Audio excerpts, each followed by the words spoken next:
المشاهدين والمتابعين، أهلا بكم في الحلقة 79 من كرة مع العمدة، والحلقة 11 من الموسم الرياضي الجديد 2022-2023.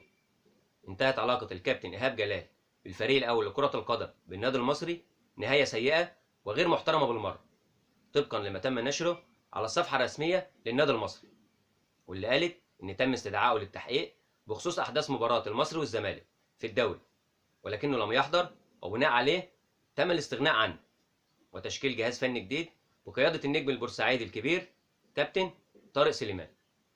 تصرف طبعا غير محترم من الكابتن إيهاب جلال، اللي من الواضح جدا إنه مش مقدر حجم النادي المصري وحجم جماهيره الكبير. يعني مش كفاية الأداء الضعيف والنتائج الغير مستقرة رغم الصفقات والتدعيمات، كمان هيبقى فيه قلة أدب وتجاهل لقرارات مجلس إدارة النادي المصري اللي حط ثقته فيه في المرحلة الصعبة دي. يبقى بناقص من الكابتن إيهاب جلال، ونبدأ صفحة جديدة مع أي حد على قدر المسؤولية، سواء بقى كان مدير فني أجنبي أو مصري. المهم إن اللي يجي يبقى عارف حجم النادي المصري وحجم جماهيره الكبير اللي عندها أحلام وطموحات عايزة تحققها.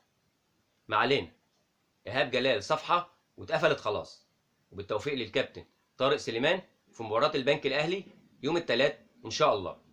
عايزين نشوف أداء قوي ومشرف ونتيجة حلوة تفرح كل جماهير بورسعيد، ومش عايزين موضوع إيهاب جلال ينسينا مشروع استاد بورسعيد الجديد يا جماعة، لأن هو ده الأهم.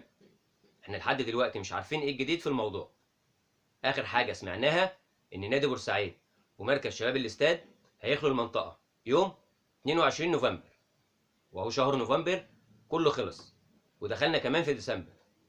مفيش أي كلام رسمي عن إيه اللي تم في الموضوع. موضوع إيهاب جلال واللي عمله إيهاب جلال كان مسيطر على بورسعيد كلها، ونسينا موضوع الاستاد. يا ريت يكون فيه كلام رسمي عن آخر التطورات عشان نبقى عارفين راسنا من رجلينا، إذا كان في استاد ولا مفيش. أعزائي المشاهدين والمتابعين، إلى اللقاء في حلقة جديدة من حلقات الكرة مع العمدة. ما تنسوش تعملوا لايك للفيديو واشتراك في القناة. دمتم في رعاية الله.